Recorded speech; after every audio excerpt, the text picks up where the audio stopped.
Let me welcome you to another cookie business final report on our project. This is Management Accounting, and I'm yours truly, Patroy Montague. I want to thank Dr. Rowan Koo for allowing me to do this presentation.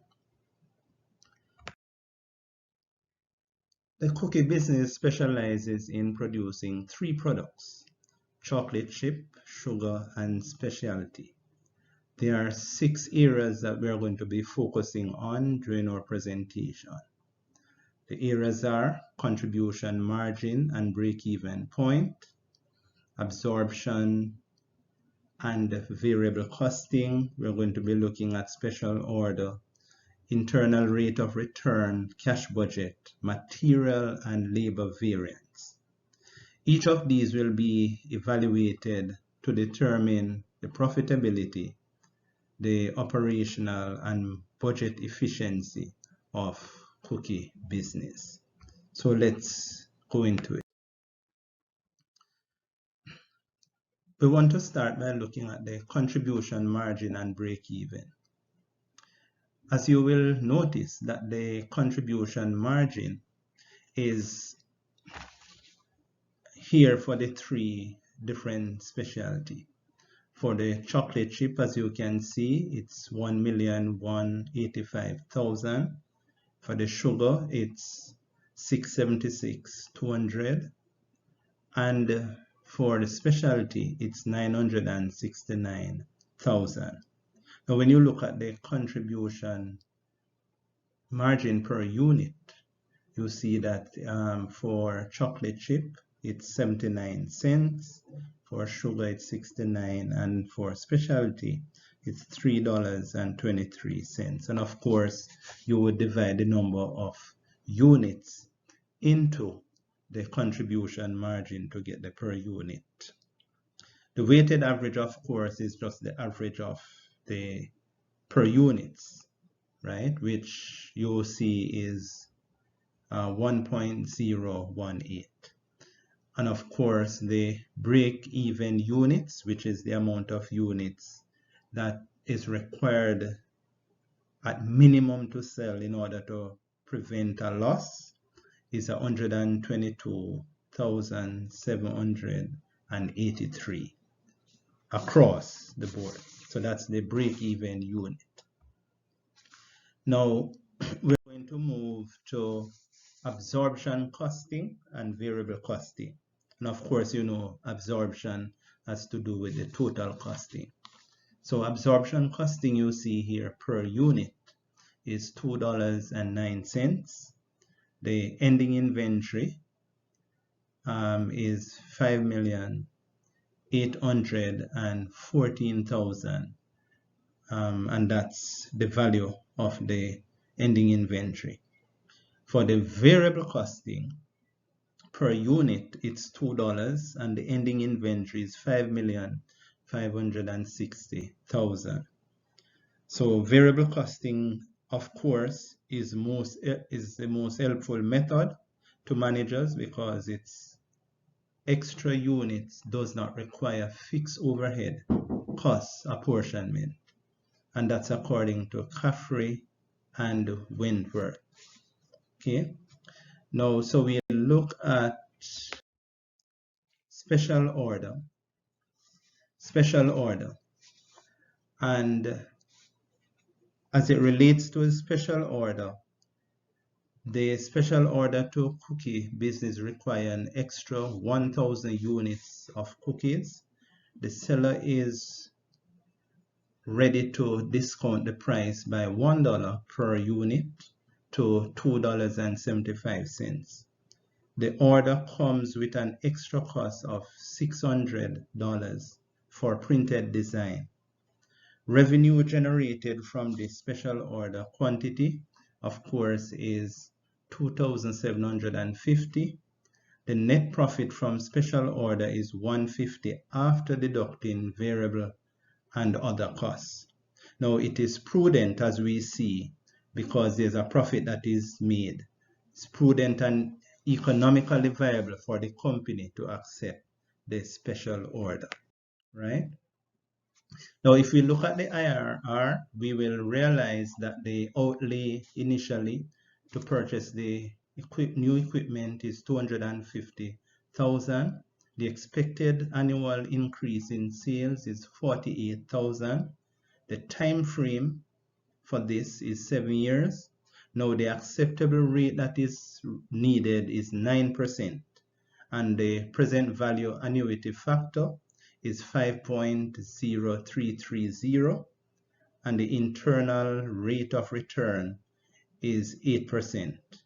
Now, the internal rate of return, which is 8%, and the acceptable rate needed is 9%. Therefore, accepting the purchase of the new equipment will lead to a loss for the business, right?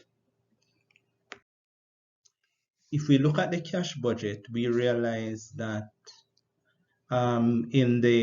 based on the arrangement here, in the month of sale, for each month, they were to collect 80%, and in the month following sales, the remaining 20% should be collected. Now we see that in January, a total of $150,000 was collected. In February, a total of $265,000 was collected. And in March, a total of $132,000 was collected. Now, as we can see, the best performing month here is February, where a total of $265,000 was collected. And of course, in March, we had the lowest collection of $132,000. Total sales collection will lead to a more, if it does not stem the tide in terms of ensuring that the collection increases, then you could find that that trend from March could result in deficits. So you want to ensure that you keep your collection as high as possible. The material and labor variance, when it comes on to material variance, you have a price variance of minus $200, right? And you have an unfavorable, and that is unfavorable. And that is because, of course, the actual is more than the budgeted. So when it comes on to items of cost, be it material, be it labor, if the budgeted amount is less than the actual, then you're going to get a situation that is unfavorable. Anything of cost, once the actual is more than budgeted, it's going to be unfavorable. So we saw where the quantity though was favorable because the actual is less than the standard, or what we call the budgeted. For labor variance, we saw the rate, $1 difference being unfavorable because the actual rate here is more than and this should have been 44, I think, right? So the actual rate is more than the standard or the budgeted, which means that it is unfavorable. Efficiency also was unfavorable because the actual also is more than the budgeted. So with both variances being negative, resources are always limited. Thus, the business need to ensure that they avoid these negative variances by preparing an adequate budget, right?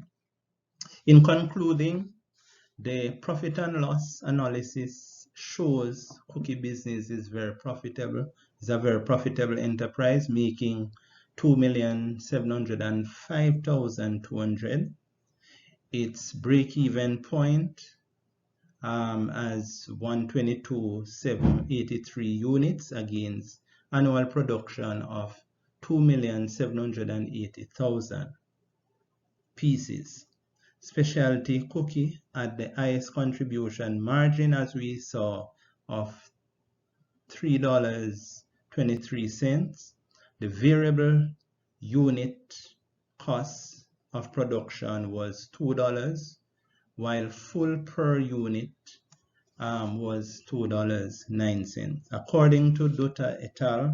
2010, when material price, labor, and labor variance are negative, it's unfavorable, as in the case of with cookie.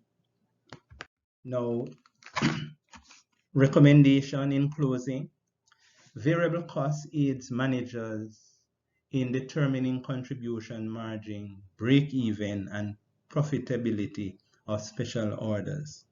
The cookie business should accept the special order of 1,000 units with a discount price of $2.75, since it will earn a profit of $1.50. The collection strategy of cookie business is appropriate because it cuts expense deficit. Finally, the business ought to improve its financial planning tool to avoid adverse variance. Let me thank you very much for watching and listening, and I hope that you would have appreciated the findings from this report. Thank you very much.